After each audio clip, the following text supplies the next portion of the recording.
Magluto po ako ng sinigang. Maglagay lang ako ng tanglad, bawang, sibuyas, tsaka ginger.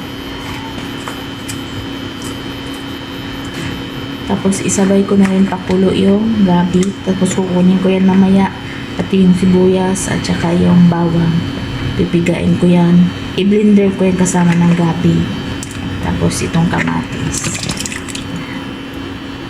Pakuluan ko lang yan. Pag lumambot na sakot, tanggalin yung gabi, sibuyas, tsaka yung bawang.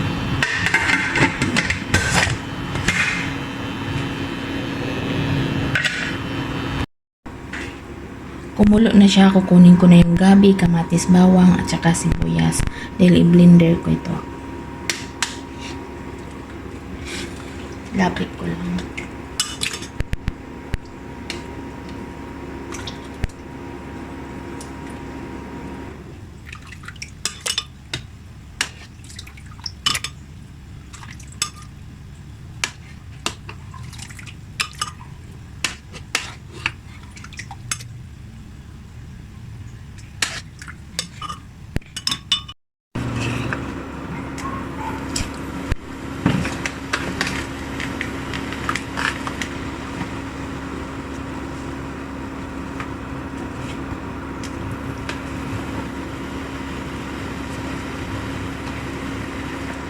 Dito.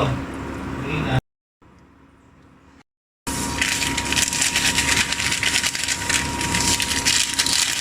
Pag nagsisigang kami guys, ito talaga nilalagay ko lagi. Naglalagay ako ng gabi, naglalagay din akong sinigang mix na may gabi. Para lalong mas masarap at mas malasa. Tsaka mas malambot.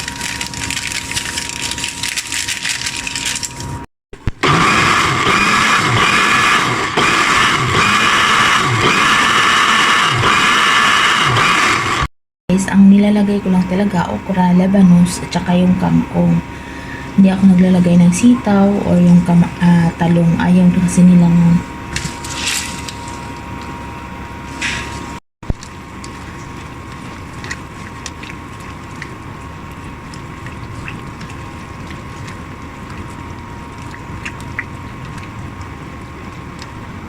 at ito na yung blender kong kamatis, bawang, sibuyas, luya, saka yung gabi.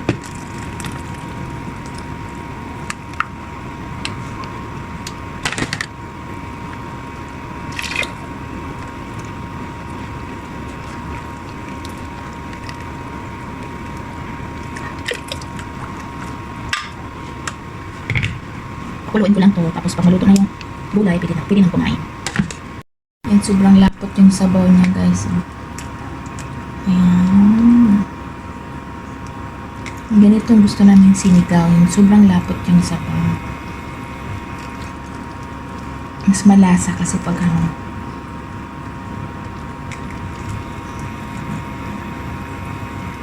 Tapos pag natabangan kayo, pwede nyo lagyan ng patis or asin.